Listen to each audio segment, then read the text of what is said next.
And so I wanted to talk about questions 22 through 28 today. And I want to talk about implied depth. And what happens with implied depth is that my paper's totally flat.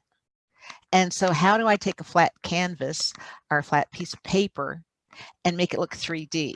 And that's what we call a picture plane. And the reason we do that is that we had kind of talked about the geometry, about how a point is on a plane and it becomes a line. So something's 2D, it's not real, it's just this surface plane. And when you look at a piece of paper or canvas, you think it's white. I mean, you think it's blank, and it's not blank at all. It's a white piece of paper this big. And we have the idea of an invisible window, and an invisible window is what we have here now. It's like you're looking through a window at me and I'm on the other side of the window, but you realize I'm not really on the other side of your screen, right? I'm just flickering pieces of light on your screen and I'm not really there. And even though I think you're here, you're not really there. I just see flickering dots of light that represent you. So what happens is when we have an invisible window, that means you have a piece of art hanging on the wall. And if it's a portrait, through this picture plane and you're seeing a person, or if there's a landscape, you feel like you're looking through this window to see the landscape. And so there's some pictures that we can look on this picture here, like you're just going, you know, you're looking through a window and you feel like you're standing on a mountain and you're looking out into the distance. The Virginia Museum recently acquired a painting by this guy, and it's during the time that they started to kick their land, and they would go out west and they would survey these beautiful, huge landscapes. And so there was a lot of interest in painting large landscapes. I hesitated because it just said my internet was unstable. I'm like, oh, okay. I need you to do me a favor, and Alan, if you can, that's fine. But if you can't, you're good. I would like for you to take your fingers like this, and you actually have to do this. Take your little fingers like this, and when you look at this painting, I'd like finger men and one finger on the mountain. Just touch it, okay? And I want you to hold that. Now, if you were looking at this picture and you thought, okay, they're looking at mountains far away. How far away are those mountains? Alan, if you had to go hike from where you're standing to that far mountain, how long of a hike would that be? Quite a hike, actually. A couple days? At least 4 or 5? Yeah, I'd say a week. Okay, a week. How many miles a day can somebody hike if they're setting up camp? Maybe 20-ish. That's what I was thinking. So if we've got 20 miles, 5 days, exceptional clarity in the atmosphere that day, that far mountain could be 100 miles away. Is that conservative? Yeah, that's a safe bet. Safe bet. Okay. That mountain, I'm sure, is 100 miles away. Now, when I said do this, will you do that again? And I want you to touch them, and I want you to touch the mountains. Physically do it. Now hold it up so I can see it. So, Alan, what's the distance between your two fingers, really? Not 100 miles. Mary, how much did you get? 2 inches? 1 inch? So the thing that's kind of remarkable about this is how in the world does somebody convince you that it's 100 miles away when it's only 1 inch away? And so as an artist, I can paint a picture paper and you think that whatever's next to me is 100 miles away. Well, I'm going to draw on this a little bit, and it's called atmospheric perspective. And there's really, I can't draw that well with this format, but when you look in the distance, atmospheric perspective says you make everything similar, the same size and the same shape. So when I come in here with this blue, I see that these mountains are all kind of like this kind of a shape. And then down here where the greenery is, it's this kind of a shape. And even when I look at the branches, I might see that kind of weird bird shape, you know, in the branches somewhere. And so all of the colors blend together, same shape, same color, same size. When I want something to come forward in atmospheric perspective, I make different shapes, different sizes, different colors. And so what happens is I look at the foreground, what I think is coming forward for 100 miles. I look and I see that this is one big shape going up and down. And then I have these little squiggly shapes here. And then I might have really dark shapes here. And then I have really light shapes here. And then I have these little tiny men here. And then these huge trees here. And even on the trees are going in different directions. And the trees are up and down. So the rocks go sideways. The rocks are all brown. The trees are brown and white. What the scribble says is an atmospheric perspective when things come forward. If you have different sizes, different shapes, different colors, it will forward. And it's kind of fun to watch this in a painting, like you just find a random painting in your doctor's office, and you'll see that artists use this a lot. So I did a drawing for you on the video that shows how artists build this. But atmospheric perspective, you can really fake people out with it.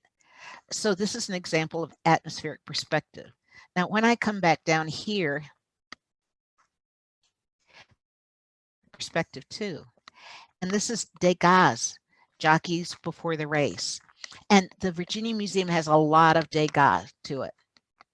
Well, when I look at the left-hand side, it looks like it goes back. And so everything's kind of similar, like it's blurry, it's light, there's not much detail. And if you look at the furthest back horse, you'll see that that horse kind of blends in. Like there's only maybe 3 colors on the horse, and it's all like vertical, like the pole that you see on the left, and then the horse's legs and the rider, they're all kind of the same. Well, the rider that seems most in front, when you look at that horse and you look at the rider, you can see that the horse has more diagonals to it, like its legs and the way that the lights and darks go. And so if you have a lot of diagonals, you have movement. We knew that from our product analysis. And the horse is bigger and he bolder, stronger. So what happens is Degas makes atmospheric perspective. The furthest back horses blend and are the same, and the horses that come forward are different. One different thing I see here is that weird pole in the middle of the picture plane. And Degas called this jockeys before the race, not during the race, not after the race. And what he's trying to do is give you the feeling of the excitement and the energy of the race. And I'd like for you to just, as an example, imagine that I can do archery and I've got a bow, pull the string of the bow back, and I'm going to hold that bowstring back as I just get ready to let it go and fly. And so there's this tension that happens when I pull the bowstring back. Well, if I do my little bad drawing here that it allows me to do, what you'll see is that you have this point here that's really kind of mild and small.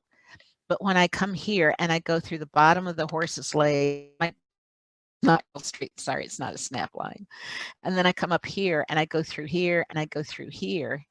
What happens is he's got this very, very strong vertical line here that divides the picture plane. And that's like the bow. And he's trying to pull your eye back and then pull your eye forward on this so that it feels like the horses are restless and moving back and forth and they're going to be released into the space. And so he's really aware of how he uses his atmospheric perspective on that. One of the things that's kind of cool about this piece is that when you come up here, you'll see that in atmospheric perspective, there's a little tiny sun in the upper left-hand corner. And the only thing that really goes with that little tiny sun is this dude's hat. Like, see, he has a red hat. So this dude's hat is right here. So the idea is that once Degas pulls you through the picture and then pulls you back through the picture, it's like they're off. And this line from his hat to the moon creates this implied line, like they're going to move forward. So it's kind of cool to know how atmospheric perspective works. You can see this one by Raphael. Anytime you have the Ninja Turtles, right? You got Raphael, you got Michelangelo, you got Leonardo, where they're all in this picture. And I'm going to enlarge it a bit so we can see. So Raphael Sanzio is a contemporary of Michelangelo's and Da Vinci. And you probably know about the Sistine Chapel, right? So Michelangelo's laying on his back for 3 years with lime plaster dripping in his eyes. He's practically blind. He's hunchback from laying on his back, painting this huge ceiling that's like 3 football fields long. And Michelangelo hates the damn Sistine Chapel ceiling because he's a sculptor and he wants to sculpt. But the Pope says, hey, you got to paint the ceiling. Well, the way Michelangelo got roped into the job was that Raphael and Leonardo were these art superstars. They were like rock stars during the Renaissance, and they were all very competitive. And Raphael wanted to say, well, painting rules all. And Michelangelo wanted to say, well, sculpture rules all. And Leonardo da Vinci says, well, I'm going to sculpt and I'm going to paint and I'm going to do engineering. So there's huge competition. And Raphael hears that the Pope wants somebody to paint the Sistine Chapel, and he doesn't want to do it. So he tells the Pope, Michelangelo's good at painting. Why don't you get him to do it? And the reason I say this is that you see a door here. Okay, that doorway leads to the Sistine Chapel. And this whole painting here is not really 3D, it's 2D. And so it's 2D. And so you have these statues. Hey, somebody has their audio on. Could you mute the audio? Thank you. Mute the audio. So all of this is really flat. Well, I bring this up because in this painting, there's a little guy peering out right here, and that is Raphael.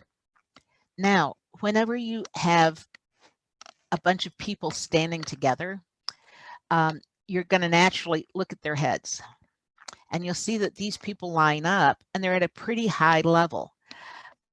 When I start people, these two people are centered. And this is Leonardo da Vinci and a guy named Bramante, who is an architect. And they're raised up above all else. Well, Raphael knows this cool little trick, and that is the horizon line where the earth and sky seem to meet is always at your eye level. So if I stand up and I looked out at any field and I close my eye and I put my meat, it will always be here. And then if Alan's sitting in his car and he's more like 2 feet off the ground, if he looks at the road, closes his eye and puts his finger where the earth and sky meet, it's going to be horizon line. If you lay flat on your belly and you close one eye like you're in the grass, the earth and sky will appear to meet right here. So the horizon line where things come together, the horizon line where things seem to like go back, is all at eye level. So what he does is he takes these lines at eye level, and then he has all these diagonal lines going back to them to kind of point your eye onto Leonardo da Vinci to make him more important. This is called linear perspective, and I'm going to do a video for you on it. But look at all these lines. You see the lines on the floor that he's created. Those all create a line here. And then I'll come up here to the triumphal arch. I see that I've got a line coming here. I see I've got a line coming here. So when I start looking at pretty much anything, I'll see these lines that are called lines of linear perspective, which I'll demonstrate going like this. Well, these people who are all gathered around are all the scientists of the era, all the thinkers and all the philosophers. So if you're thinking of people like Galileo or other people who were really exploring knowledge during the Renaissance, they're all represented here on the Pope's wall. And you would think that the Pope wouldn't really particularly like to have new engineers and new scientists and new people who are analyzing the world, because prior to this, in the Middle Ages, you would have people that just relied on faith and relied on belief, and God made the world and it was a sin to analyze it. Well, during the Renaissance, when people started using analytical thinking and rational thinking and using science to explain things, the Pope thought, okay, if we bring all these people into the church, then it's going to be that the church is more powerful because they contain all this knowledge. So Raphael paints these triumphant arches, but he does 3 of them. One here, if you can see my cursor, one that goes over Leonardo and Bramante, who are posing as Aristotle and Socrates. They're debating things. There's one arch here. There's another main arch above that. And then there's here. Now on the third arch, the biggest arch, I see some windows, and there's 3 windows, 1, 2, 3 little rectilinear windows, and that shows the Trinity of the church, Father, Son, and Holy Ghost. The triumphant arches, 3, represent the triumph of the church over science. Well, I told you about Michelangelo, right? Michelangelo has to go through that door every day, and Raphael is sitting there painting this nice little mural on the library wall. This figure right here is Michelangelo, and he paints Michelangelo a block of marble and his chisel on the marble where he can't carve, and Michelangelo is looking really dejected, and everybody else is dressed really nicely, but Michelangelo has these workman's boots on. They're made out of dog skin, and they repute the word on the street was that they really stunk, and he's in his like craftsman robes. So what Raphael here was, he painted Michelangelo not being able to sculpt, is kind of like thumbing his nose at him. Every day Michelangelo has to go past this damn painting where everybody else is represented as freely talking and thinking, and he's the only one who's kind of like out of work. So this was a huge snub that Raphael did. Well, when you have linear perspective has this horizon line like this. It's always at eye level. And then it will have orthogonals. I'll have this in the video, which are these diagonal lines that seem to lead you into the background. So that Raphael used linear perspective to make a believable space on a completely flat wall. If you've ever been to the Vatican, these sculptures right here that look like they're 3D marble sculptures are not. It's totally flat. There is no arch in the wall here. All of this is an illusion, just like we saw the illusion that Julian Beaver did with chalk on the sidewalk. So that's implied depth. Here's an implied depth. Now, this one is kind of looks boring at first, but it's one of those pieces of art that when you start seeing it, there's some cool things going on. It's a Protestant painting, Protestant. And the Protestants believed that you didn't have to go to church to find God, that somebody didn't have to read you the Bible, read the Bible yourself. And sometimes people are surprised that during this time, they don't know that they're actually condemned to death for reading the Bible in their own home because they were going to be excommunicated. You had to go to church, you had to go through a priest. Well, Protestants said, no, I can be at home and receive communion. I can be at home and receive God. So that's part of what they're protesting. Well, when Pierre de Hooch paints this, he wants to show this Protestant household, and they're not a bunch of crazy renegades that are rejecting the church. They're actually people that are solid, trustworthy. So we said squares give a sense of being solid and trustworthy and stable. And you can see squares all over the place in this painting. Well, I can see that there are diagonal lines on the floor, which are orthogonals, that are leading past here, but it always seems like it leads to this one guy who's the main focal point. And when I look at the squares, it looks like the squares are kind of framing this guy as being really important. And what's happening here is that we have windows with sun coming through it. And as I have a line that comes through the window and the top of the lady's white cap, you'll notice this really sharp white angle on top of her cap. Well, that's to help lead your eye down. And she's holding up a glass, and there's sunbeams coming through the glass, and it's going past dwarf. They used to keep dwarves around for fun and entertainment, and it's going right to this guy. Now, we have already talked about light going through glass. Can anybody remember what that symbolizes? Robert Campen, remember baby Jesus came in through the window? We talked about Mary's virginity. Okay. The idea is that God can penetrate you. God can come into you. And just like light passes through glass and keeps going, God can penetrate you and wake you up spiritually. So this guy is receiving communion. Notice that even though there's 4 people in the painting, I can clearly see he's the main subject matter. And the reason for that is that Pierre de Hooch created all these diagonals to the guy so that he's the most active.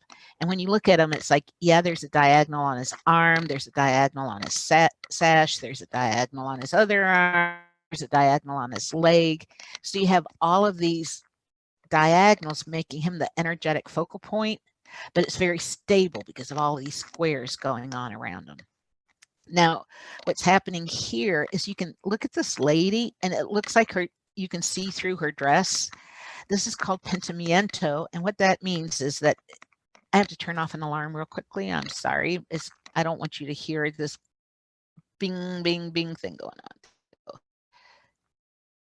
on. Sorry. So what happens here is Pierre de Hooch originally painted it so that your eye would also go to the hearth. And this idea that on the hearth, home is this castle, that you can have your own, you can gather around your own hearth to have spiritual discussions. Well, right above this hearth is a painting. And what it is, it's a painting of an angel visiting this couple, and that God is sending his blessings down to this couple. So originally Pierre de Hooch thought, okay, I'm going to have like a fireplace to symbolize the hearth of the home, the heart of the home. And in the heart of the home, you know, God is sending these blessings on these people that are so spiritual.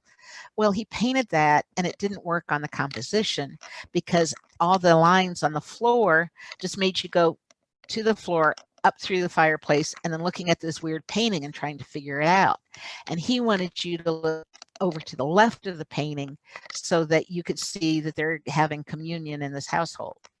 So Pierre de Hooch has to do something to divert your eye so your eye doesn't just go back in space.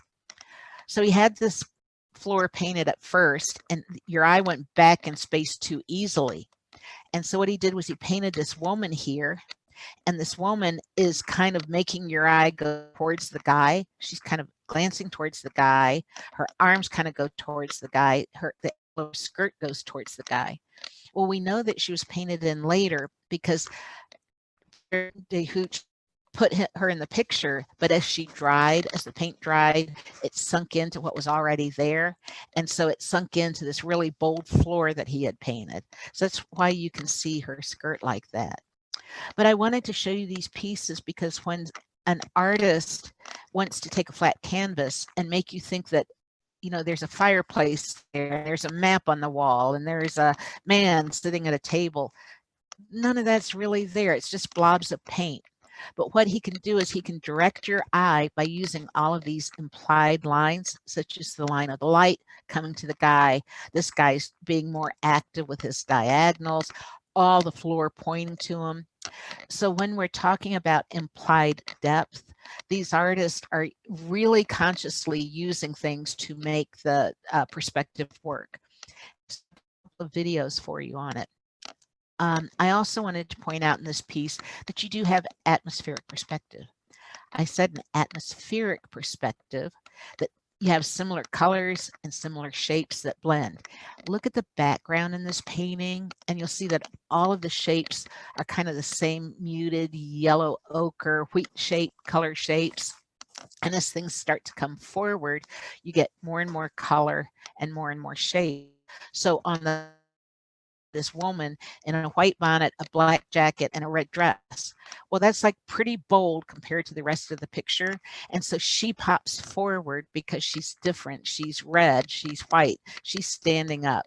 So you'll notice her seeming like she's in the foreground. The second most contrasty figure is the guy. And the guy has a little less color in him, but he has more diagonals to get your eye. And then the dwarf seems to go back because the dwarf kind of blends into the background, same kinds of colors and same kinds of shapes.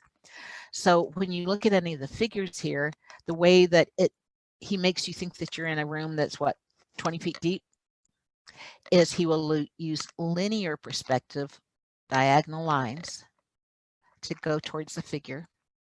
And then he'll use atmospheric perspective. Things in the back are similar, things in the front are real different. And he's doing that on purpose. He's not just making this up. He's done sketches for it. So that was, you know, I can talk for half an hour.